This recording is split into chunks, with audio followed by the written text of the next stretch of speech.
감사합니다. 저를 사랑하셔서 이 모든 날씨 속에서도 건강 지켜주시고 또 이렇게 주의 전에 나와서 예배드릴 수 있도록 인도하신 하나님, 오늘도 저희들 부르셨으니 하늘문을 활짝 여시고 하늘의 신령한 복과 땅의 기름진 복으로 넘치게 채워 주옵소서. 시종을 주님께 맡기며 예수님의 이름으로 기도했습니다. 아멘. 다 같이 일어나셔서 찬송가 8장 주님을 찬양합니다.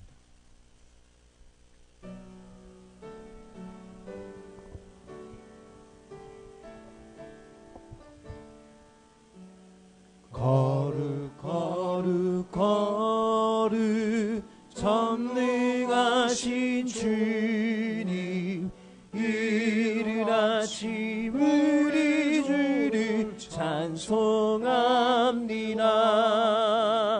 거룩 거룩 거룩 자비하신 주님, 성삼위일체 우리 주로다. 거룩 거룩 거룩 주의 보좌 앞에 모든 성도 멸류관을 벗어드리네. 천군 천사 모두 주께 굴복하니 영원히 위에 계신 주로다. 거룩 거룩 거룩 주의 빛난 영광, 모든 죄인들 어두워 볼 수 없도다. 거룩하신 이가 주님밖에 없네. 영원히 전능하신 주로다. 거룩 거룩 거룩 전능하신 주님, 천지 만물 모두 주를 찬송합니다. 거룩 거룩 거룩 전능하신 주님, 성삼위일체 우리 주로다. 아멘. 교동문 42번입니다. 시편 98편 함께 교도하도록 합니다. 제가 먼저 교도합니다. 새 노래로 여호와께 찬송하라. 그는 귀한 일을 행하사 그의 오른손과 거룩한 팔로 자기를 위하여 구원을 베푸셨습니다. 여호와께서 그의 구원을 알게 하시며 그의 공의를 문 나라의 목전에서 명백히 나타내셨도다. 그가 이스라엘 집에 베푸신 인자와 성실을 기억하셨으므로 땅 끝까지 이르러 모든 것이 우리 하나님의 구원을 보았도다. 온 땅이여 여호와께 즐거이 소리칠지어다. 소리내어 즐겁게 노래하며 찬양할지어다. 수금으로 여호와를 노래하라. 다시 소리내어 즐겁게 노래하며 찬송할지어다. 죄송합니다. 나팔과 호각으로, 나팔과 호각 소리로 왕이신 여호와 앞에 즐겁게 소리칠지어다. 바다와 거기 충만한 것과 세계와 그 중에 거주하는 자는 다 외칠지어다. 여호와 앞에서 큰 물은 박수할지어다. 사나게 함께 저기에 노래할지어다. 아멘. 사도신경으로 신앙 고백합니다. 나는 전능하신 아버지 천지의 창조주를 믿습니다. 나는 그의 유일하신 아들 우리 주 예수 그리스도를 믿습니다. 그는 성령으로 잉태되어 동정녀 마리아께서 나시고 본디오 빌라도에게 고난을 받아 십자가 못 박혀 죽으시고 장세면서 삶을 죽은 자 가운데서 다시 살아나셨습니다. 하늘을 오르시어 전능하신 아버지 하나님 우편한 자계시다. 거기에부터 산 죽은 자가 심판을 오십니다. 나는 성령을 믿으며 거룩한 공 성도에게서 죄를 용서받는 것과 몸의 영생을 믿습니다. 아멘. 앉으셔서 오늘 드려질 예배를 위해서 우리 하나님 앞에 정말 진실된 마음으로 예배에 임하고 있는지, 형식적인 것은 아닌지, 습관적인 것은 아닌지, 하나님 말씀을 받을 때 내가 정말 하나님의 말씀으로 받는 믿음이 있는지, 혹시 그저 인간적인 생각으로 하나님의 아니라 사람의 말로 받고 있는 것인지, 이 시간 하나님의 말씀을 받고 순종할 수 있는 믿음으로 예배드리게 달라고 조그맣게 주 한번 외치시고 기도하신 후에 우리 김혜숙 권사님 대표로 기도합니다. 다 같이 조그맣게 주 외치고 기도하겠습니다. 주여 할렐루야 하나님 감사합니다. 주님 사랑하셔서 이렇게 주전을 모여주시고 우리들에게 하신 하나님 영광을 받아주옵소서. 연약한 종들입니다. 연약한 종, 믿음도 연약하다 보니 허겁지겁 달려왔습니다. 사모하는 마음도 소원합니다. 전심으로 드렸던 마음도 소원. 주님 그러나 이제가 나왔습니다. 주님께서 성령께 역사하시고 주님께서 붙으셔서 이 시간 예배에 집중하게 하시고 신령과 진정한 드는 예배, 하나님 오늘 우리를 이루신 놀라운 축복을 받는 사실입니다. 처음 나오신 분도 있습니다. 주님께서 성령께서 그 마음을 부드러우시고 마음을 열게 하셔서 하나님의 말씀 받을 때 그 마음의 기쁨과 감동, 그 마음의 천국이 그 앞에 놀라운 축복 역사가 일어나게 도와주시옵소서. 예배 시간에서 그 맡깁니다. 사모님 팀도 틈틈으로 도와주시옵소서. 감사하신 예수님의 이름으로 기도했습니다. 아멘. 이 세상과 그 가운데 모든 것을 지으시고 우리 인생을 지어주시고 역사를 시작시키시고 운행하시는 하나님께 감사를 드립니다. 아멘. 저희들이 생각하고 말하고 행한 일에 하나님의 뜻에 어긋난 일들이 많았음을 고백하고 회개하오니 주님. 용서하여 주옵소서. 아멘. 주님의 십자가의 보혈로 씻어주시고 성령의 도우심으로 용서받은 확신과 세임을 주옵소서. 주님. 하나님 아버지, 우리 교회도 속히 부흥되기를 원합니다. 주님. 빈자리를 안타까운 마음으로 바라보며 장기 결석자들을 놓고 기도를 할 수 있도록 모든 주님. 성도님들에게 은혜 내려주시옵소서. 아멘. 부흥은 하나님께 있다 했습니다. 도와주시옵소서. 아멘. 아버지께서 세우신 우리 교회가 복음 전하는 교회, 구제하는 교회, 성교하는 교회가 될 수 있도록 아멘. 도와주시옵소서. 아멘. 세우신 목사님 성령의 권능으로 기름 부어 주시옵소서. 아멘. 이 한 시간 예배 드림으로 아버지 하나님께 큰 영광을 돌리며 주님. 저희들은 새롭게 되어 흩어져 나아가므로 우리가 이 사회 속의 각 분야에서 주님. 소금과 빛이 되어 하나님의 나라를 이루어 나가는 새 일꾼들이 사명을 감당할 수 있도록 도와주시옵소서. 아멘. 찬양으로 영광 드리는 성가대회에도 함께 하시옵소서. 주님. 주일학교 어린이들에게도 하나님의 보살핌이 필요합니다. 아멘. 든든한 은혜로 붙잡아 주옵소서. 아멘. 감사드리며 모든 영광 주님께 올려드리며 존귀하신 예수님의 이름으로 감사 기도드렸습니다. 아멘. 아멘.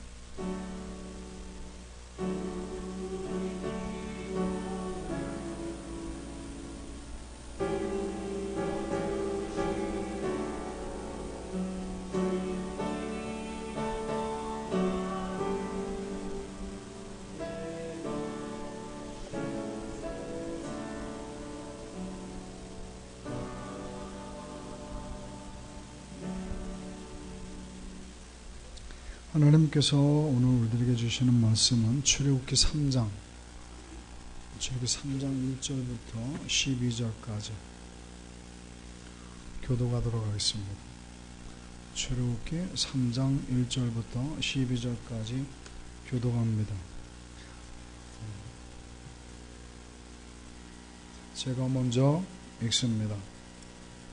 모세가 그의 장인 미디안 제사장 이드로의 양떼를 치더니 그 떼를 광야 서쪽으로 인도하여 하나님의 산 호렙에 이름에 여호와의 사자가 떨기나무 가운데로부터 나오는 불꽃 안에서 그에게 나타나시니라. 그가 보니 떨기나무에 불이 붙었으나 그 떨기나무가 사라지지 아니하는지라. 이에 모세가 이르되 내가 돌이켜 가서 이 큰 광경을 보리라. 떨기나무가 어찌하여 타지 아니하는고 하니 그때에 여호와께서 그가 보려고 돌이켜 오는 것을 보신지라. 하나님이 떨기나무 가운데서 그를 불러 이르시되 모세야 모세야 하시매 그가 이르되 내가 여기 있나이다. 하나님이 이르시되 이리로 가까이 오지 말라. 네가 선 곳은 거룩한 땅이니 네 발에서 신을 벗으라. 또 이르시되 나는 내 조상의 하나님이니 아브라함의 하나님, 이삭의 하나님, 야곱의 하나님이니라. 모세가 하나님 배우기를 두려워하여 얼굴을 가리매 여호와께서 이르시되 내가 애굽에 있는 내 백성의 고통을 분명히 보고 그들이 그들의 감독자로 말미암아 부르짖음을 듣고 그 근심을 알고 내가 내려가서 그들을 애굽인의 손에서 건져내고 그들을 그 땅에서 인도하여 아름답고 광대한 땅, 젖과 꿀이 흐르는 땅, 곧 가나안 족속, 헷 족속, 아모리 족속, 브리스 족속, 히위 족속, 여부스 족속의 지방에 데려가려 하노라. 이제 가라. 이스라엘 자손의 부르짖음이 내게 달하고 애굽 사람이 그들을 괴롭히는 학대도 내가 보았으니 이제 내가 너를 바로에게 보내어 너에게 내 백성 이스라엘 자손을 애굽에서 인도하여 내게 하리라. 모세가 하나님께 아뢰되 내가 누구이기에 바로에게 가며 이스라엘 자손을 애굽에서 인도해 내리까? 하나님이 이르시되 내가 반드시 너와 함께 있으리라. 내가 그 백성을 애굽에서 인도하여 낸 후에 너희가 이 산에서 하나님을 섬기리니 이것이 내가 너를 보낸 증거니라. 아멘. 아멘. 가브리엘 찬양단에 찬양했겠습니다.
감사합니다. 하나님 경외와 박수 돌리겠습니다.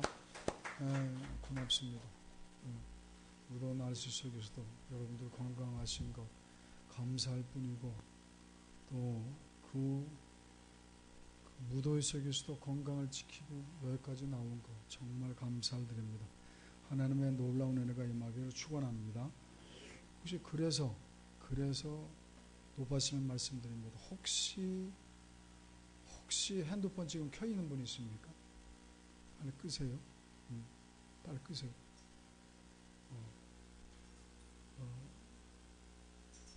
안 끄셔도 괜찮아요. 안 끄셔도 괜찮아요. 오늘 처음 오시면 안 끄셔도 괜찮아요. 다른 분들 오늘 안 끄셨다가 소란나게 되면 법정 소란죄로 감옥에 보내듯이 여러분들 하나님 제가 이를 테니까 여러분 경건한 예배를 위해서 꼭씩 부탁드리겠습니다. 이런 걸 말씀드리는 것 자체가 우리가 아직 어리다는 얘기죠. 이런 얘기 나오기 전에 다 꺼내셔야죠. 자, 어쨌든 옆에 분들 인사합시다. 은혜 많이 받으세요. 하나님 내가 임하기를 축원합니다. 자리가 많이 비어있지만 그래도 하나님께서 여러분들에게 놀라운 축복을 주시기 위해서 이 말씀을 준비하셨다 믿으시고 이 말씀을 통해 놀라운 축복의 역사 임하기를 다시 한번 축원합니다. 언젠가 그런 이야기를 들은 적이 있습니다. 모 여가수, 아주 유명한 여가수인데 그 안티팬 있죠. 팬은 팬인데 아주 싫어하는 팬들이 많은 아주 마음을 상하게 하는 글들을 올려놓아서 그 여가수가 무척 힘들어했다고 합니다. 내가 이 가수로 계속 해야 될까? 이게 내가 무슨 의미가 있나? 회의감도 들고 세상에 막 싫어지고 세상 사람들이 무서워지고 자꾸 세상 사람들 기피증이 생기고 그랬다고 합니다. 그 소식을 들은 그 여가수를 아끼는 선배 가수가 그를 만나서 이렇게 격려해 주었다고 합니다. 이 사람아, 세상 모든 사람들에게 사랑받을 수 있는 가수는 없다. 그렇지만 지금 이 순간에도 너의 노래를 들으면서 힘을 얻고 용기를 얻고 씩씩하게 걸어가는 사람이 분명히 있다. 그러므로 그 사람을 생각하고 그 사람을 위해서 내가 최선을 다하여 노래하리라 그 믿음으로 노래를 부르면 그러면 네 삶이 풍요로울 수 있다 라고 그렇게 권면해 주었다고 합니다. 그 이야기를 통해서 우리가 배워야 할 점은 뭡니까? 우리가 세상을 어떻게 생각하느냐에 따라서 내가 세상을 어떤 시각으로 바라보느냐에 따라서 내 삶이 판이하게 달라질 수 있다는 것을 의미합니다. 우리가 어느 직장을 다니든지 우리가 누구와 함께 일하든지 그런 것들 사실 중요합니다. 내가 누구와 함께 일하느냐, 내가 어디서 일하느냐, 무슨 일을 하느냐, 그거 다 중요합니다. 그런데 그보다 더 중요한 것이 무엇이냐? 내가 속해 있는 공동체 안에서, 내가 다니는 직장에서, 내가 일하는 사업터에서, 내가 속해 있는 이 교회에서 지금 내가 하고 있는 일, 교회로 말하면 내게 주어진 직분, 그 직분에 대한 분명한 목적의식이 있느냐? 그걸 우리는 뭐라고 그러죠? 소명의식이라고 합니다. 그 소명의식이 있느냐 없느냐. 하나님께서 나에게 왜 그 직장을 주셨을까? 그 직장을 주신 이유. 하나님께서 나에게 왜 이 사업을 하게 하셨지? 그 사업을 하게 하신 이유. 하나님께서 왜 많고 많은 교회 중에 이 동선교회를 선택하게 하셨지? 그것을 깨닫고 그래서 내가 그 깨달음 속에서 내게 주어진 사명을 정말 열심히 감당하고자 할 때 그걸 뭐라고 한다? 소명의식이라고 합니다. 그 소명의식을 가질 때 우리의 삶이 정말 풍요로울 수 있다는 것을 우리가 방금 예를 든 예화를 통해서 깨닫게 된다는 거죠. 오늘 본문 말씀은 우리 성도님 너무나 잘 아는 내용입니다. 하나님께서 모세라는 사람을 지도자로 세우시기 위해서 부르시는 내용입니다. 지금부터 몇 년 전 얘기입니까?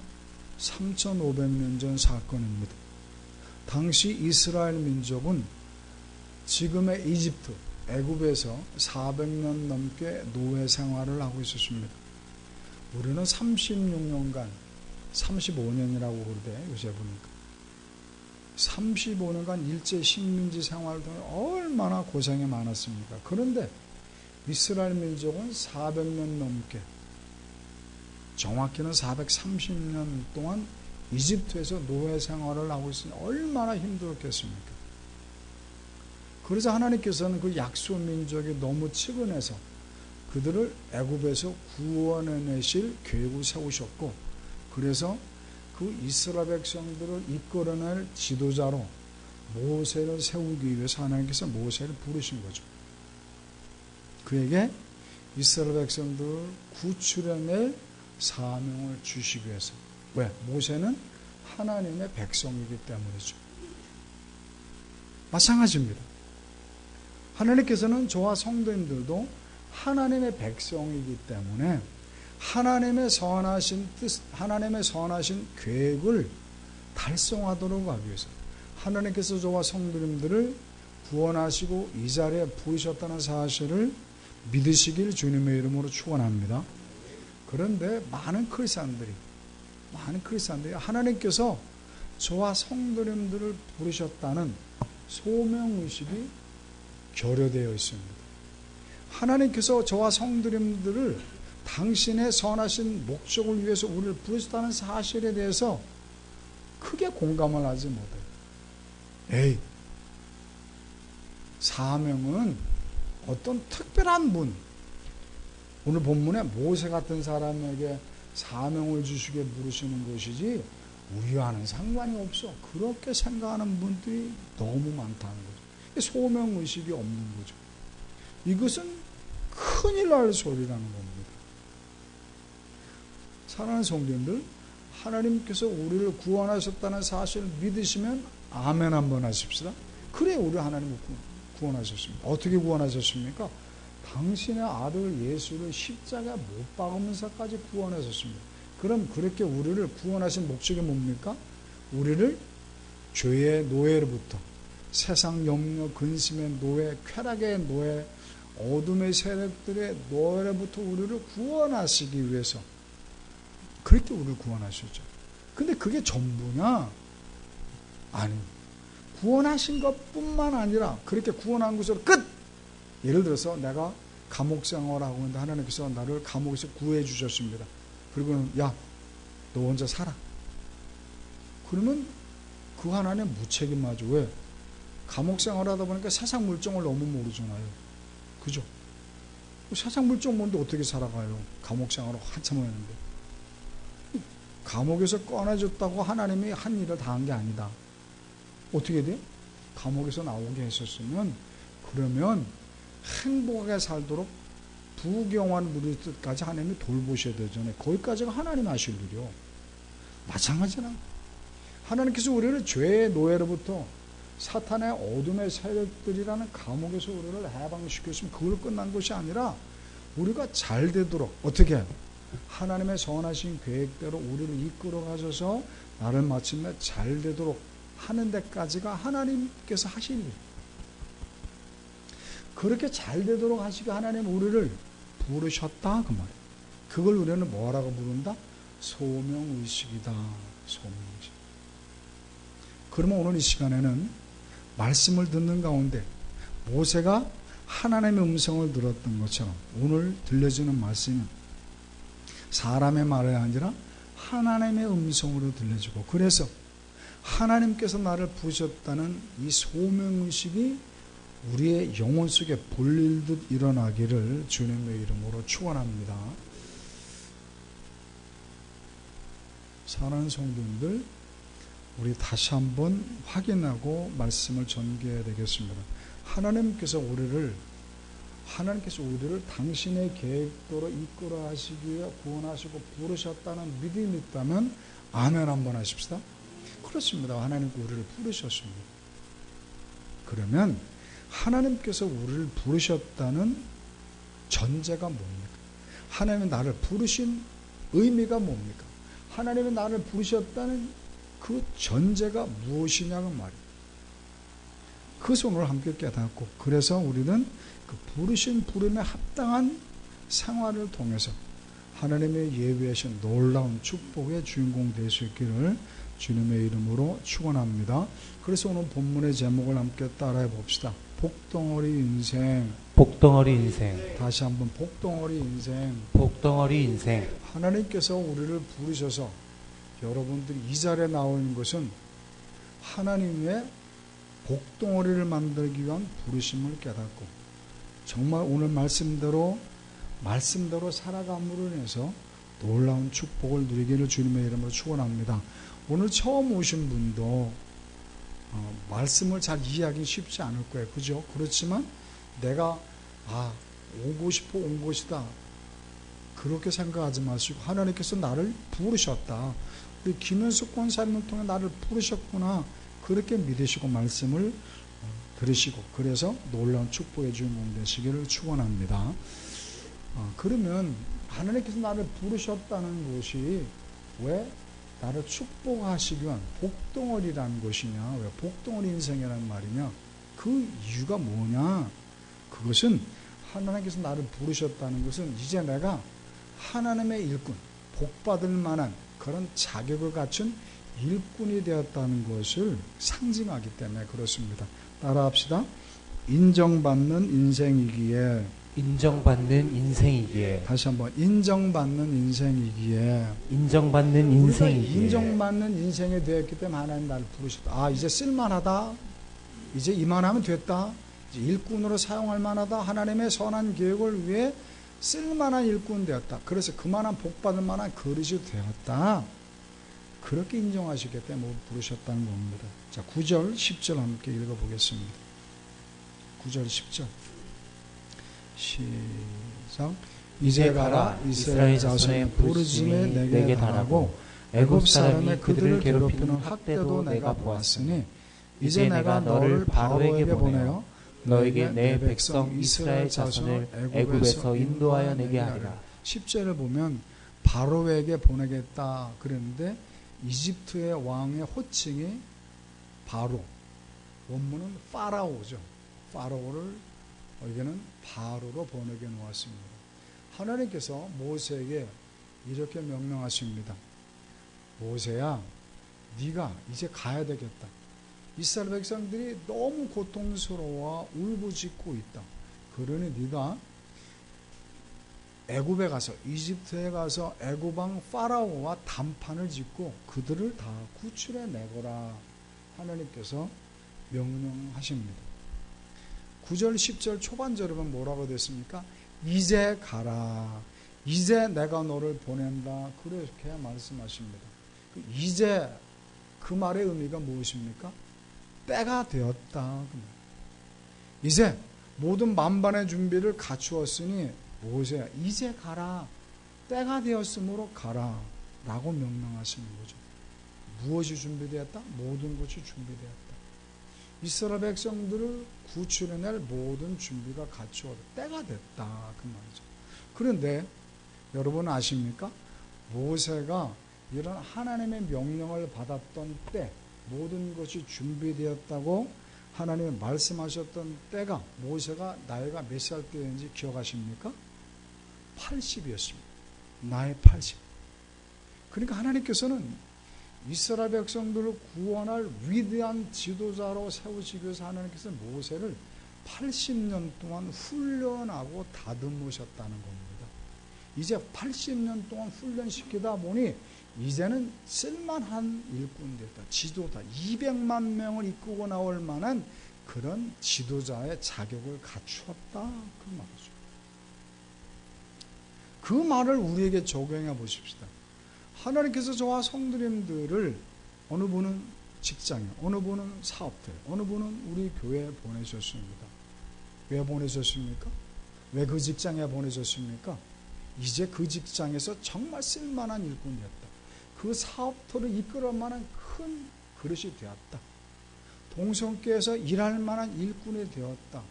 그래서 하나님께서 보내주셨다는 겁니다. 때가 되었다는 겁니다. 무엇을 위한 때? 큰 일꾼들. 직장에서는, 사업터에서는, 교회에서는 그 직장 사업터를 이끌어갈 만한 큰 일꾼이 되었다. 그래서 보내셨다는 겁니다. 믿으시길 주님의 이름으로 축원합니다. 이러한 믿음을 가졌던 또 한 분의 신약의 일꾼이죠. 누굽니까? 사도 바울입니다. 고린도전서 15장 10절 찾으셨다고 믿고 오늘 화면을 보시면서 함께 읽습니다. 사도 바울, 위대한 사도였던 대사도였던 사도 바울의 고백입니다. 함께 읽습니다. 시작. 그러나 내가 나된 것은 하나님의 누구의 은혜로, 은혜? 하나님의 은혜로 은혜로 된 것이니 내게 주신 그의 은혜가 헛되지 아니하였으며 내가 모든 사도보다 더 많이 수고하였으나 내가 한 것이 아니요 오직 나와 함께 하신 하나님의 은혜로라. 이게 무슨 말이냐? 이해하기가 쉽지 않죠. 이런 말입니다. 사도 바울이 이렇게 말하는 겁니다. 자기가 목사님이 될 수 있었던 것은 지금 생각해보니 하나님의 은혜였다는 거죠. 지금 본문의 뜻대로 한다면, 우리가 주신 걸 말씀드린다면, 하나님이 때가 되어 나를 부르신 것이구나. 그때 깨달았다. 내가 목사가 될 수 있었던 것이 하나님의 은혜였구나. 하나님 나를 지금까지 훈련시켰던 것이구나. 깨닫게 되었다는 거죠. 비로소. 그게 뭐요? 하나님께서 부르신 소명의식을 깨닫게 되었다. 그래서 그것을 깨닫게 되니까 너무 감사해서 어떻게 했다? 내가 다른 목사들보다 더 많이 열심히 일을 했다는 거죠. 그런데 내가 하나님이 나를 부르셨다. 하나님이 나를 이렇게 훈련시키고 다듬으셔서 목사를 만드셔서 내가 그게 너무 고마워서 열심히 일했는데 알고 봤더니 그 열심히 일한 것조차도 하나님이 내게 베푸셨던 은혜였더라. 그 말이에요. 모든 것이 하나님의 섭리와 계획 속에 있었다는 것을 깨닫게 된 거죠. 그러므로 우리가 여기서 도전받아야 할 것이 무엇입니까? 정말 우리가 하나님께서 우리를 부르셨다는 소명의식이 확실하다면 우리가 사도 바울처럼 다른 사람보다 더 열심히 일할 수 있어야 한다. 왜? 그 하나님 은혜니까. 그런데 그것을 열심히 일하지 못한다. 그건 뭐다? 하나님의 은혜를 헛되이 받는 거다. 내가 너 이제 그만한 쓸만한 일꾼이 됐다고 너를 불러주는데 그 은혜를 모르고 일을 안 한다? 직장에서? 너 큰 기둥 될 것을 내가 인정했기 때문에 보내주는데 그 사업 이끌어 만한 큰 기둥 믿어주었는데 그래서 내가 그 사업 줬는데 일하지 못한다? 열심히 못한다? 기도하면서 기도하지 못한다? 그 은혜 헛되이 받는 거다. 하나님께서 동성교회 보내서 너에게 직분을 주셨는데 소홀히 한다? 너 그 은혜 헛되이 받는 거다. 그러므로 우리들은 주어진 환경과 여건 속에서 내게 주신 하나님의 은혜, 나를 부르셨구나 소명의식을 불태우면서 충성할 수 있기를 주님의 이름으로 축원합니다. 그래서 하나님이 주신 놀라운 영광 안으로 들어가기를 주님의 이름으로 축원합니다. 여러분들 세계에서 가장 작은 나라가 어느 나라인지 압니까?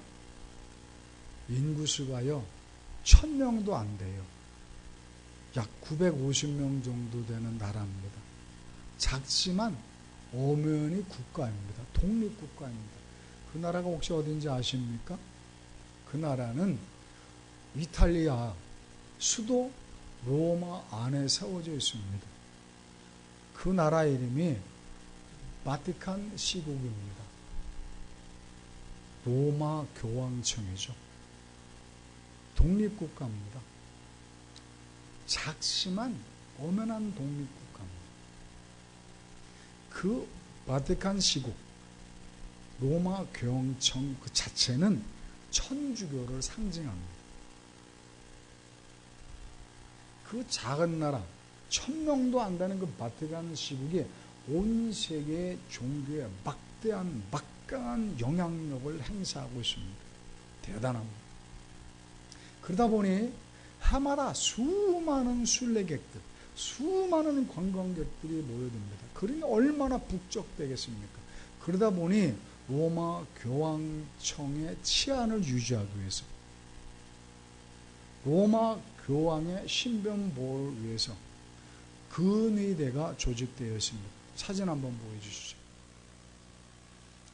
로마 교황청의 근위대입니다. 로마 교황청의 치안을 위해서, 그리고 로마 교황의 신변 보호에 세워진 근위대입니다. 아, 대단히 멋집니다. 그런데 희한한 것은 저 로마 교황청이 어디에 세워져 있다고요? 이탈리아에 세워져 있습니다. 그러면 그 로마 교황청을 위한 근위대 사람들은 국적이 어디일까요? 당연히 로마, 이탈리아 사람으로 구성되어야만 합니다. 그런데 그렇지 않고 그들의 국적은 어디냐? 스위스 사람들입니다. 로마 교황청의 근위대들은 이태리 사람으로 세워질 텐데 사실은 스위스 사람으로 구성되어 있다는 거예요. 왜 그럴까? 거기에는 역사적 배경이 있습니다. 1505년 당시 교황이었던 율리우스 2세가 자기의 신변 경호를 부탁하기 위해서 그 당시 용병 중에서는 최고로 막강하다는 최강이라고 하는 스위스 용병들을 스위스에게 요청합니다. 그것이 친위대가 조직이 되는 계기가 되었습니다. 그렇게 당시 최강의 용맹을 자랑하던 그 스위스 용병들을 불러다가 자기 자신의 신변 경호를 맡겼는데, 그런데 1527년 당시 스페인 국왕이면서 신성 로마 제국의 황제였던 샤를 5세가 로마를 침공해 들어왔습니다. 그러다 보니까 다른 나라 용병들은 스페인 군대에 다 항복해 버렸습니다. 항복.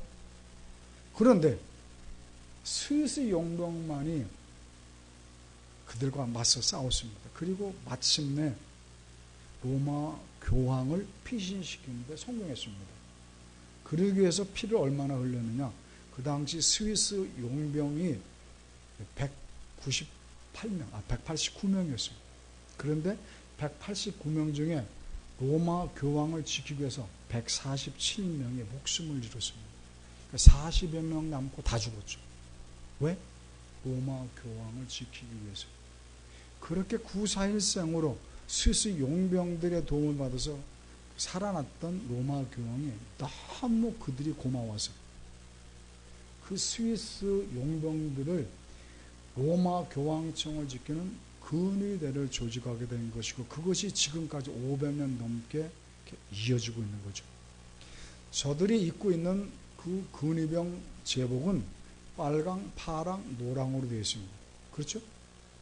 왜 빨강, 파랑, 노랑이냐? 그 당시 구출을 받았던 교황 가문의 상징이 빨강, 파랑, 노랑입니다.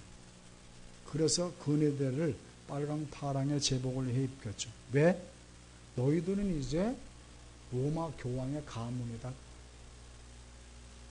그렇게 충성을 했더니 로마 교황의 가문이 되는 영광을 지금까지 누리게 되었다는 거죠. 그러므로 사는 성도들, 그러므로 우리가 깨닫는 게 무엇입니까? 아니, 캐톨릭도 그런다는데 그렇게 주어진 사명을 그렇게 죽음을 각오하고 봉사하는데 우리는 거기까지는 안 봐야 한다. 우리는 주님의 몸된 교회를 위해서 주어진 환경과 여건 속에서 하나님이 나를 부르셨다는 소명을 의식을 불태우면서 충성하심으로 인해서 저 근위병처럼 하나님의 영광의 나라 들어갈 수 있기를 주님의 이름으로 축원합니다. 두 번째, 하나님께서 나를 부르셨다는 것은 그것이 왜 내가 복덩어리 인생이 되는 것이냐? 그것은 하나님께서 나와 함께 하시겠다는 약속이기 때문입니다. 따라합시다. 하나님이 함께 하시기에, 하나님이 함께 하시기에 11절 12절 말씀 함께 읽어봅니다. 11절 12절 같이 읽습니다. 시작. 모세가 하나님께 아뢰어 내가 누구에게 바로에게 가며 이스라엘 자손을 애굽에서 인도하여 내리이까? 하나님이 이르시되 내가 반드시 너와 함께 있으리라. 내가 그 백성을 애굽에서 인도하여 낸 후에 너희가 이 산에서 하나님을 섬기리니 이것이 내가 너를 보낸 증거니라. 아멘. 하나님께서 모세야 이제 때가 됐으니 이제 네가 가서 애굽에서 고생하는 이스라엘 백성들을 구해내거라. 그랬더니 모세가요 고개를 설레설레 흔듭니다. 하나님, 내가 뭐라고 그런 어마어마한 일을 하란 말입니까? 난 못해요. 아이고, 내가 뭔데 그걸 해요. 그때 하나님 뭐라고 말씀하셨습니까? 12절에서 야 이놈아, 내가 반드시 너와 함께 할 거야. 그러니 너는 내 맘만 듣고 가서 내가 하라는 대로만 해. 그러면 이스라엘 백성도 구원할 수 있어. 그 말이죠. 그런데 12절 하반절에 흥미로운 말씀을 하십니다. 그 파란 글씨 된 거 함께 읽어봅니다. 시작. 네가 그 백성을 애굽에서 인도해낸 후에 너희가 이 산에서 하나님을 섬기리니 이것이 내가 너를 보낸 증거야. 이게 무슨 말입니까? 하나님 이렇게 말씀하시는 겁니다. 야 이놈아, 못 가? 걱정하지 마. 내가 너와 함께 간다니까. 내가 너와 함께 한다는 증거가 뭐냐고? 이런 거야. 너는 내가 계획했던 대로 너 거기 가게 되면 이스라엘 백성들 네가 구출하게 될 거야. 그러면 그들이 너와 함께 여기에 다시 돌아오게 될 텐데 그것이 바로 내가 너와 함께 한다는 증거야. 그 말이죠. 좀 더 쉽게 풀어봅시다. 하나님 이렇게 말씀하십니다. 모세 보고 모세가 못 가겠다니까. 야 이놈아, 내가 너와 함께 가겠다니까. 너 가기만 하면 돼. 가기만 하고 내가 너에게 지시한 대로 행동만 하면 돼. 그러면 이스라엘 백성들은 내 계획대로 애굽에서 구출해낼 수 있어. 그럼 구출해낸 것이 끝나네? 아니요. 네가 원하든 원하지 않든 간에 너희들은 이스라엘 백성들과 함께 여기로 다시 오기로 되어 있어. 네가 싫어하든 말든 그건 상관없이 자연적으로 여기 오게 돼 있어. 그것이 바로 무엇이다? 내가 너와 함께 한다는 증거다. 그 말이죠. 이걸 우리에게 적용해 봅시다. 우리가 원하든 원하지 않든 여러분들은 직장 생활을 하고 있습니다. 거기서. 여러분들이 원하든 원하지 않든 여러분들은 사업을 하고 계십니다. 여러분들이 원하든 원하지 않았든 여러분들은 지금 동성께서 저와 함께 예배를 드리고 있습니다. 그것은 무엇에 대한 증거다? 하나님이 지금까지 우리를 훈련하시고 이 자리까지 인도하셨다. 하나님이 함께 하셨다는 결정적인 증거라는 겁니다. 그럼 하나님이 함께 한다는 게 무슨 의미입니까? 놀라운 축복이라는 것을 우리는 알지 않습니까? 하나님이 함께 한다는 증거가 무엇입니까? 그 이유가 뭡니까? 그 근거가, 그 의미가 뭡니까? 다윗처럼 골리앗과 맞섰을 때 담대함을 주시겠다는, 어떤 시련과 경화도 두려워하지 않고 담대하게 그 어려움을 겪어나가서 믿음을 주시겠다는 거죠. 그뿐입니까? 요셉이 노예 생활을 했고 감옥 생활을 했지만 하나님께서 그 요셉을 형통하게 하지 않았습니까? 하나님 함께 하십니다. 마침내 그를 위대한 왕, 총리가 되게 하지 않았습니까? 그 의미죠. 야곱을 하나님이 함께 하셨기 때문에 도망질을 할만 했던 그 초라한 야곱을 하나님이 25년 만에 위대한 대기업의 총수를 만들어주지 않으셨습니까? 그게 하나님이 함께 한다는 의미죠. 그러므로 우리들은 하나님이 우리를 여기에 부르셨다는 그 의미는 하나님이 나와 함께 하시면서 나에게 놀라운 축복을 주시겠다는 축복의 상징적인 의미를 깨닫고, 그러므로 나를 부르신 소명의식을 깨닫고 나에게 주어진 사명을 최선을 다해 감당하시기를 주님의 이름으로 축원합니다. 그럴 때 하나님께서 우리가 상상도 못했던 방법을 통해서 우리를 위대한 높은 자리로 인도하신다는 사실 깨닫기를 주님의 이름으로 축원합니다. 제가 섬기던 교회에서요, 교회를 2번 지었죠. 첫 번째 지었던 교회는 약 400~500만 모일 수 있는 교회였고, 2번째 교회를 지을 때는 2,000명이 앉을 수 있는 교회를 세웠죠. 그죠? 그렇게 교회를 세우는 가운데 뭐 집사님들도 일꾼들도 큰 복을 누렸지만, 대표적으로 그 교회를 지을 때 세워졌던 장로들이 4명, 저를 포함해 4명이었습니다. 그런데 그 교회를 세울, 이 2번째 교회를 세울 때 한 분 장로님의 간증을 드리면 이모라는 장로님입니다. 그분이 저와 함께 학원을 함께 동역하다가 그 학원을 폐업하게 되었죠. 그 당시만 해도 정말 빈털터리였습니다. 속된 말로 거지가 되었을 때. 그런데 그런 상황 가운데서 그 장로님은 사기 아닌 사기를 당하면서 더 어려웠습니다. 그런데 그런 상황 속에서 2번째 교회를 짓게 된 겁니다. 그 당시 그 빈털터리 이장님의 그릇이 크죠. 돈 한 푼도 없는데 건축원금으로 5천만 원을 작정했습니다. 그리고는 그분이 건축위원장에 되셔서 교회를 건축하기 시작했습니다. 그런데요, 참 희한하죠. 돈 한 푼 없는 분이, 빈털터리 그분이 건축위원장이 되시고 5천만 원을 작정, 교회를 지어가는데요.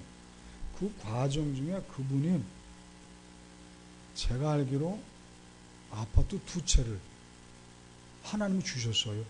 그 자세한 얘기 들으려면 1시간 걸리니까 그만. 그랬어요.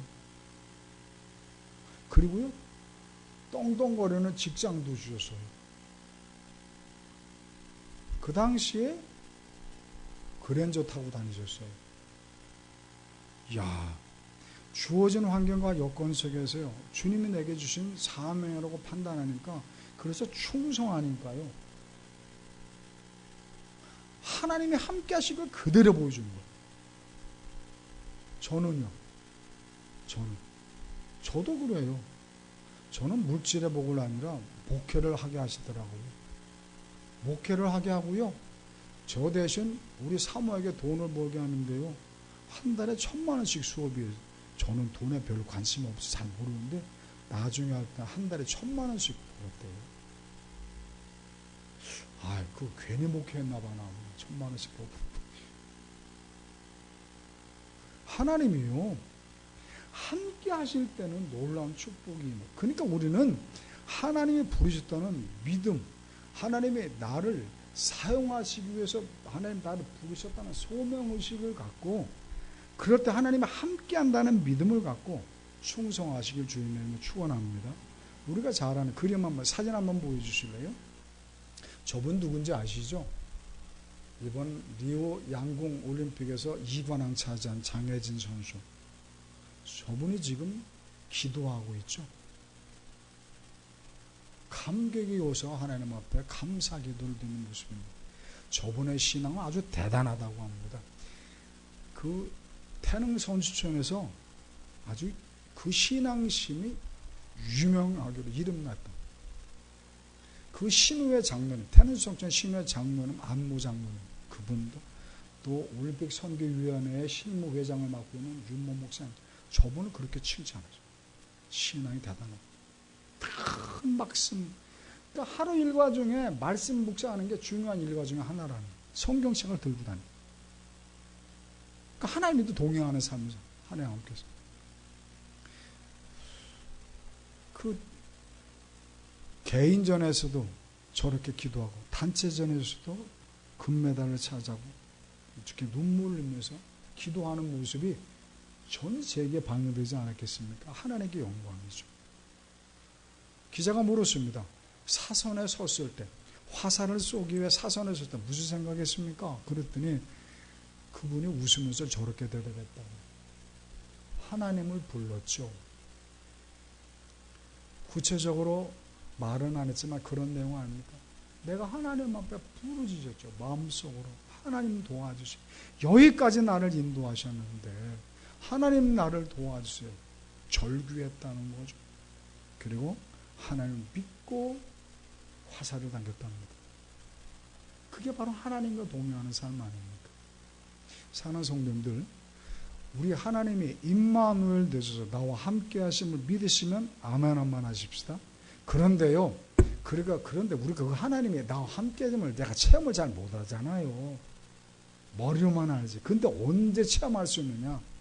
하나님이 나를 부르셨다는 소명의식을 갖고, 하나님이 나를 부르셨다는 소명의식을 갖고 내게 주어진 사명을 최선을 달려갈 때 하나님께서 눈으로 보듯이 귀로 듣듯이 하나님이 나와 함께 한다는 사실을 저 장혜진 선수처럼 체험시켜준다는 사실입니다.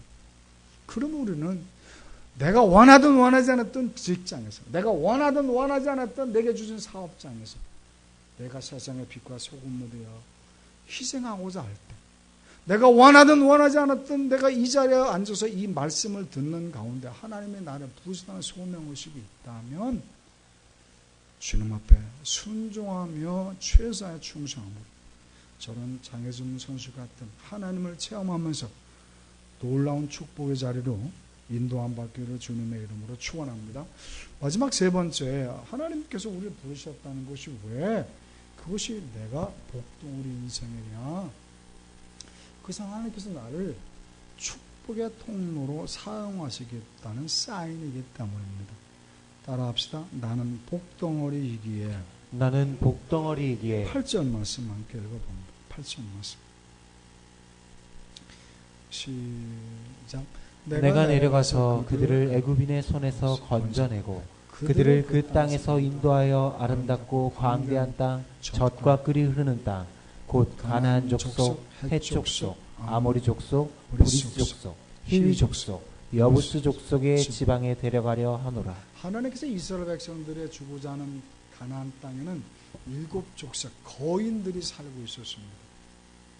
거인들, 어느 나라가 쳐들어와도 다 물리칠 수 있는 거인들이 살고 있습니다. 그러니 그렇게 좋은 땅, 그 땅이 어떤 땅? 가나안족. 7족속이 살고 있습니다. 감히 어느 누구도 범하지 못할 그런 땅. 그러니 얼마나 좋은 땅. 그 땅을 성경에 뭐라고 표현합니까? 아름답고 광대한 땅, 젖과 꿀이 흐르는 땅이랍니다. 가나안 족속, 히위 족속, 여부 족속, 아모 족속, 헷 족속, 기르가스 족속, 이런 막 7족 그 거인들이 살고 있는 그 땅을 하나님께서 그들을 다 내쫓아주고 이스라엘 백성들이 그 땅을 주시겠다는 겁니다. 그런데 누구를 통해서? 모세를 통해서 주시겠다. 그러니까 모세를 축복의 통로로 사용하시겠다는 겁니다. 그러니까 이스라엘 백성들은 누구를 통해서 복을 받는다? 모세를 통해. 그러니까 모세를 복덩어리로 만들어 주시겠다는 거죠. 그러므로 사는 정도 우리에게 또다시 한번 적용해 봅시다.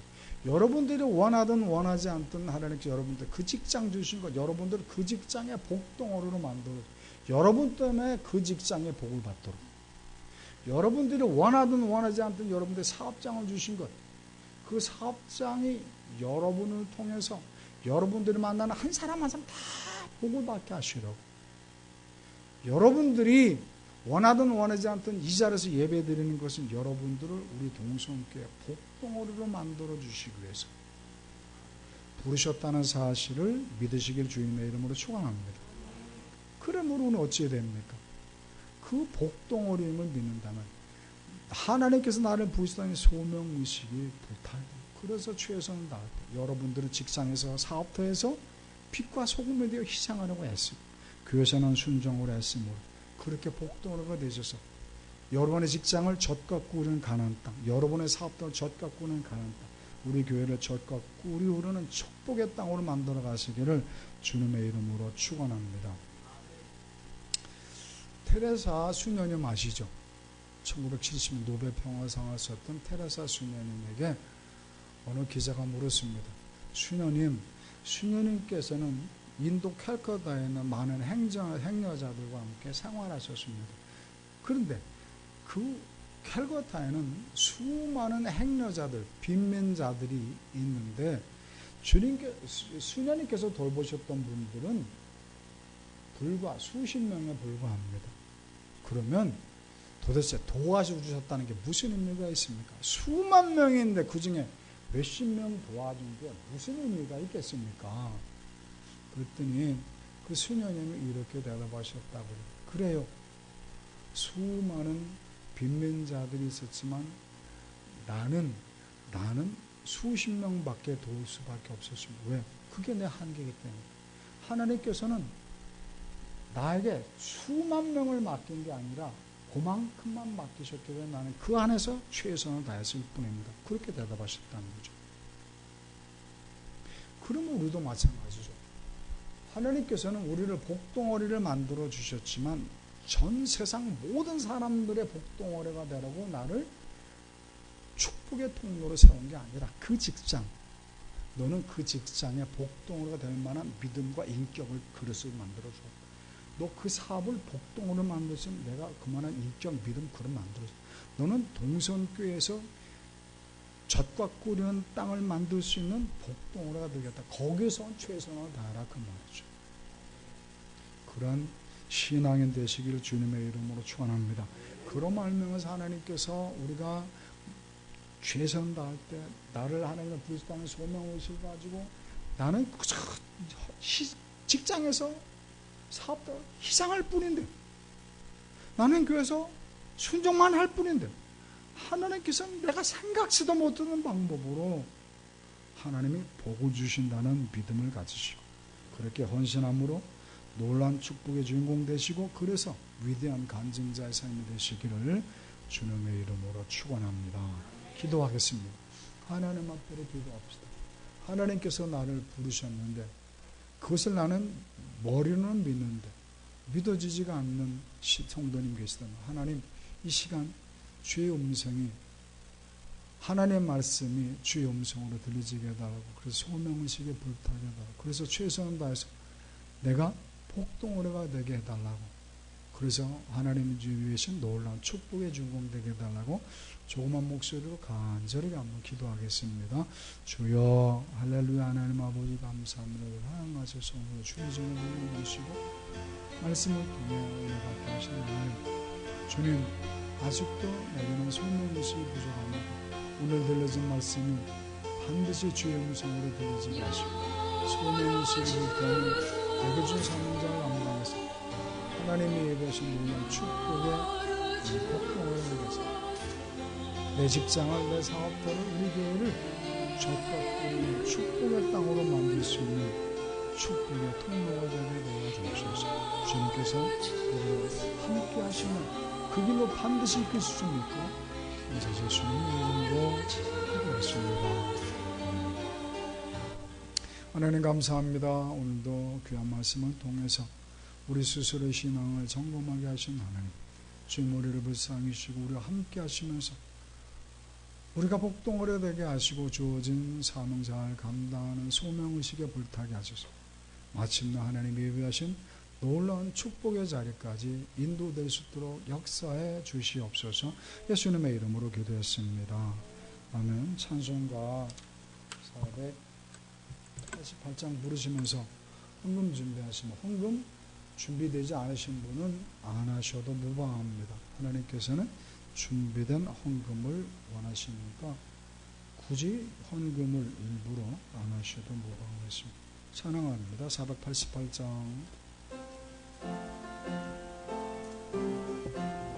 이 몸의 소망 무언가 우리 주 예수 뿐이세 우리 주 예수밖에는 내들이 아주 없도다. 주의 반석이시니 그 위에 내가 서리라 그 위에 내가 서리라.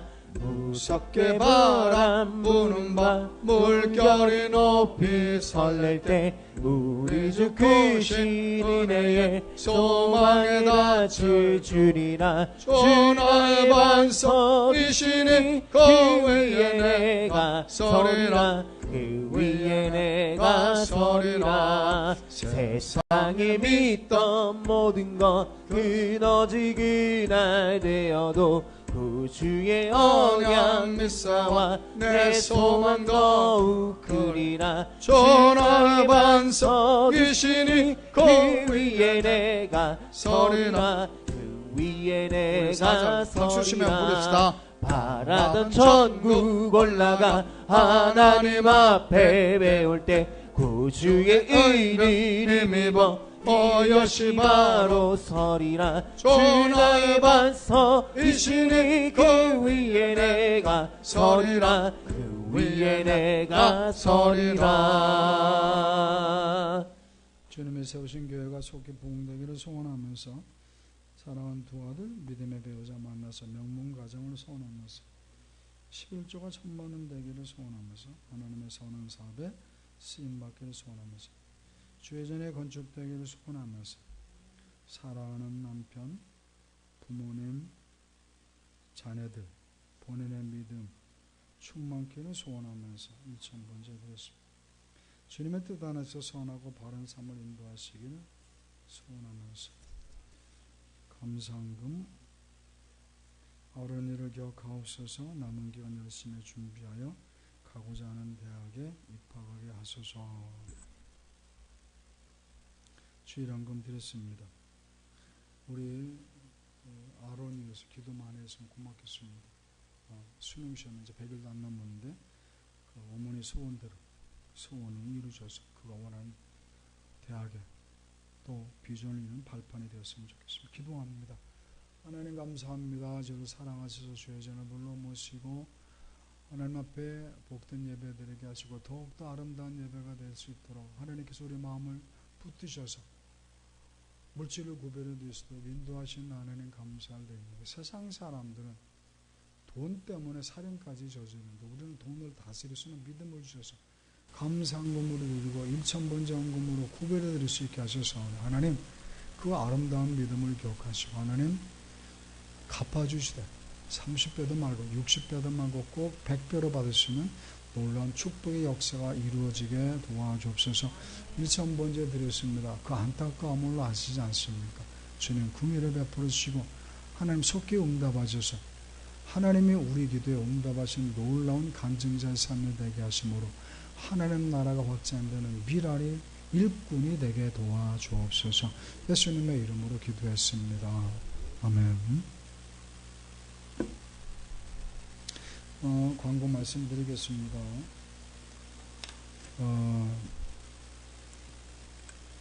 경건한 예배를 위해서 예배를 마치게 되면